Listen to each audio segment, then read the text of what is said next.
আমি Shahnaz Ahmed Malik, director promotion and brand.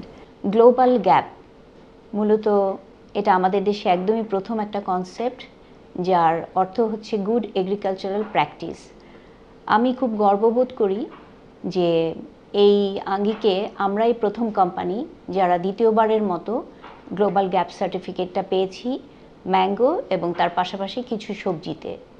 এর মূল উদ্দেশ্য ছিল আমরা এই গ্যাপ সার্টিফিকেট পাওয়া সবজি এবং ফ্রুটসগুলো বিদেশে রফতানি করব, কিন্তু এর পাশাপাশি আরেকটা লক্ষ্য নিয়ে আমরা আগাচ্ছি, যেটা হচ্ছে সারা বাংলাদেশে যারা বয়োজ্যেষ্ঠ এবং যারা হেলথ কনশাস সাধারণ মানুষ তাদের মাঝে আমাদের এই প্রোডাক্টটা ছড়িয়ে দেওয়ার জন্য।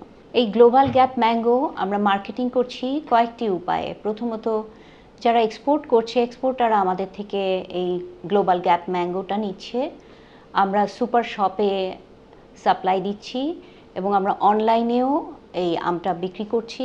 অনেক অনেক সাড়া পেয়েছি, রিপিটেড কাস্টমার পেয়েছি এবং এই নিরাপদ আমটা খেয়ে সবাই আমাদেরকে ফিডব্যাক খুব ভালো দিয়েছে এবং আমরা আশা করছি ফিউচারে রপ্তানি করব এবং এই নিরাপদ আমটা আমরা সারা বাংলাদেশে সবার মাঝে ছড়িয়ে দিতে পারবো।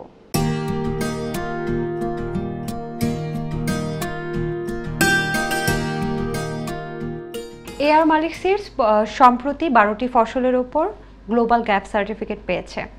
এই কারণে আপনাদেরকে অভিনন্দন এবং একটু জানতে চাই যে এই যে গ্লোবাল গ্যাপ সার্টিফিকেট বাংলাদেশের পরিপ্রেক্ষিতে এর প্রয়োজনীয়তাটা আসলে কি?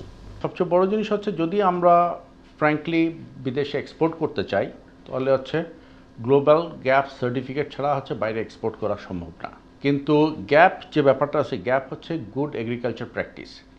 সো আলটিমেটলি যদি আমরা আমাদের বিদেশে বলেন বা আমাদের দেশেও যদি আমরা ধরি যে আমরা নিরাপদ খাদ্য যদি আমরা আমাদের দেশের জনগণকে বা আমাদের সন্তানদেরকে যদি খাওয়াতে চাই, তাহলে that is the only one way. এই প্র্যাকটিস যেটা হচ্ছে গুড এগ্রিকালচার প্র্যাকটিসের মাধ্যমে এটা হচ্ছে পসিবল। গুড এগ্রিকালচার প্র্যাকটিস হচ্ছে এমন একটা বিষয়, সেটা হচ্ছে যে আমরা আমাদের নিরাপদ খাদ্য যদি আমরা প্রোভাইড করতে চাই, then we have to have that. তো সেক্ষেত্রে আপনারা ভোক্তাদের মধ্যে কি আগ্রহটা দেখেছেন যে নিরাপদ আম, তারা কি আসলে সেটা সানন্দে গ্রহণ করছে? বাংলাদেশে এই যে নিরাপদ যে ব্যাপারটা, এটা কিন্তু এখনো জনপ্রিয়তা হয়ে ওঠেনি। দ্বিতীয়ত যে ব্যাপারটা আছে সেটা হচ্ছে কাস্টমারদের আমাদের প্রতি তাদের যে কনফিডেন্স বা আস্থা যেটা আছে, আস্থা কিন্তু একদিনে কখনো কারো গ্রো করে না। It takes time. We have started, we got quite a good response, মানে কি বিভিন্ন জায়গার থেকেও তারা বেশ ভালো রেসপন্স করেছে। কারণ কি যে এটা অথেন্টিকেশনস, আমরা যে সার্টিফিকেট সেটাও আমরা সাবমিট করেছিলাম। যারা ইউজ করেছে they gave a good feedback. প্রথম বছরে কারো আস্থা আসে না। আমি যদি আগামী 2-3 বছর তাদেরকে একই টাইপের কোয়ালিটি বা আরও বেটার যদি আমি করতে পারি, then they will get the confidence, এবং আমি মনে করি এটার একটা বড় ফিউচার আছে। তার মানে এটা তো খুব ভালো বিষয় যে ভোক্তাদের মধ্যেও এখন সচেতনতা সৃষ্টি হচ্ছে। তো সেক্ষেত্রে প্রাইজের ব্যাপারটা যদি একটু স্পষ্ট করতেন, যে এতগুলো প্রসিডিউর মেনটেন হচ্ছে, এতে কি দামটা কিছুটা বাড়তি হওয়ার কোনো সম্ভাবনা থেকে যায়? আমাদেরকে দুইভাবে চিন্তা করতে হচ্ছে, ঠিক আছে। আমরা যদি দেখি যে কৃষকদের কাছ থেকে যে ভোক্তা পর্যায়ে আসতে, আমরা একটা হিসাব করে দেখেছি প্রায় 30 থেকে 40% ওয়েস্টেজ হয়। সো আমরা যদি গুড প্যাকিংয়ের মাধ্যমে আসতে পারি, এখানে কিন্তু নাম্বার 1 এই ওয়েস্টেজটা না হওয়ার সম্ভাবনা বেশি থাকবে। দ্বিতীয়ত যে ব্যাপারই আছে সেটা হচ্ছে যে অনেক সময় চাষিরা কি হয় যে যখন ফলন বেশি হয়ে যায়, তারা একবারে বিক্রি করতে গিয়ে দামও তাদের they get a very they sell at a less price. আবার অনেক সময় দেখা যায় কি যে দাম কিন্তু আকাশচম্বী হয়ে যাচ্ছে।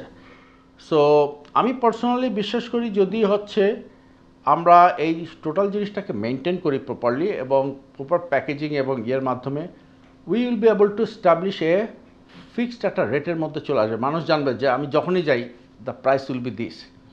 এবং আমার একটা খুব ধারণা, দ্য প্রাইস মে ইনক্রিজ, ঠিক আছে, ইট শুড বি 20-30% এক্সট্রা হতে পারে। But few things will be, মানে কি আপনি শিওর হতে পারবেন যে you are getting a safe productions quality will be good, you will be having a good packaging. ভবিষ্যৎ পরিকল্পনা কি, আরো কোনো ফসল নিয়ে কি আপনারা কাজ করছেন যে গ্লোবাল গ্যাপ সার্টিফিকেটের আওতাভুক্ত করবেন? আমরা আসলে যে 11টা করেছি, ঠিক আছে, মানে কি মোটামুটি ফার্স্টে এইগুলাকেই আমরা হচ্ছে এক্সপ্লোর করতে চাই। আরও হয়তো ডিপেন্ড অন দ্য মার্কেট আমরা হচ্ছে অন্য কোন কোন প্রোডাক্টের উপর আমরা নিব। তবে এইটুকু আমি আপনাকে বলি, আমরা আমাদের কাজের ইয়ের জন্য, ঠিক আছে, অলরেডি আমরা হচ্ছে আরও 80 জন ফার্মারকে তাদের এরিয়ার হচ্ছে গ্লোবাল গ্যাপ সার্টিফিকেট, মানে কি এই চাষের এবং এই সার্টিফিকেটের আন্ডারে নিয়ে আসছি। এবং আগামী 3 বছরে আমাদের টার্গেট হচ্ছে 1000 ফার্মারকে এই সার্টিফিকেট আন্ডারে নিয়ে আসা। কোনো চ্যালেঞ্জের সম্মুখীন কি হচ্ছেন? আমাকে যদি পার্সোনালি বলেন যে আপ টু প্রোডাকশন পর্যন্ত এটা কিন্তু কোনো প্রবলেম না, বাট মেইন চ্যালেঞ্জ কিন্তু ওটা না, that is post harvest technology to marketing. কারণ আমরা হয়তো বা বিভিন্ন দেশের থেকে আমরা তাদের রিকোয়ারমেন্টগুলো নিয়ে আমরা আমাদের দেশে আমরা এই বছর প্রথম হচ্ছে এই গ্লোবাল গ্যাপ ম্যাঙ্গোটাকে আমরা হচ্ছে বাজারজাত করতে যাই। কিন্তু সেখানে যে আমরা যে যে জিনিসগুলো দেখলাম, যে আমাদের যে প্যাকেজিং যে ম্যাটেরিয়ালস যেটা ছিল, ঠিক আছে, ইট ওয়াজ টু, মানে কি আমরা কোয়ালিটিটাকে ভালো করেছি ঠিকই, কিন্তু এখানে কার্টুনের জন্য 5 প্লাই আমরা ইউজ করি। কিন্তু বাংলাদেশ যেহেতু হচ্ছে খুব গরম একটা দেশ, ঠিক আছে, এখানে এই মোটা ইয়েটা হচ্ছে it is not going to work. So এখানে আমরা এই কারণে আমাদের রিসার্চ টিম বা এরা তারা they are working on that. আমার মনে হয় যে এখানে বাংলাদেশের জন্য 3 ply will be the perfect. So we faced a problem over there. আমরা হারভেস্টিং বলেন, ঠিক আছে, তারপরেও মানে কি যে ম্যাঙ্গোতে বেশ কিছু যা ইস্যুস আসছে, যেরকম হচ্ছে কিছুটা দাগ পড়ে যাওয়া ইয়েতে। সো দেখেন, যে কোনো জিনিসকে we are the first company যারা হচ্ছে গ্লোবাল গ্যাপ সার্টিফাইড ম্যাঙ্গো হচ্ছে বাজারে নিয়ে এসছে। সো প্রথমে যারা থাকে তারাই হচ্ছে সবচেয়ে বেশি চ্যালেঞ্জ ফেস করে, এবং যে ব্যাপারটা আছে সেটা উই আর ফেসিং, এবং আমি বিশ্বাস করি যে এভরিডে উইল বি লার্নিং। এখানে আমাদের নিতে বেশ কয়েকটা প্রবলেম ছিল, but I think that will be overcoming, most of the things will be overcoming next ইয়ার।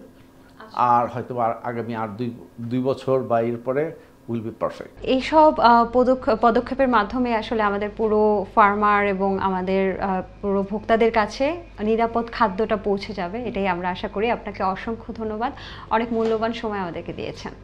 ধন্যবাদ। আসসালামু আলাইকুম।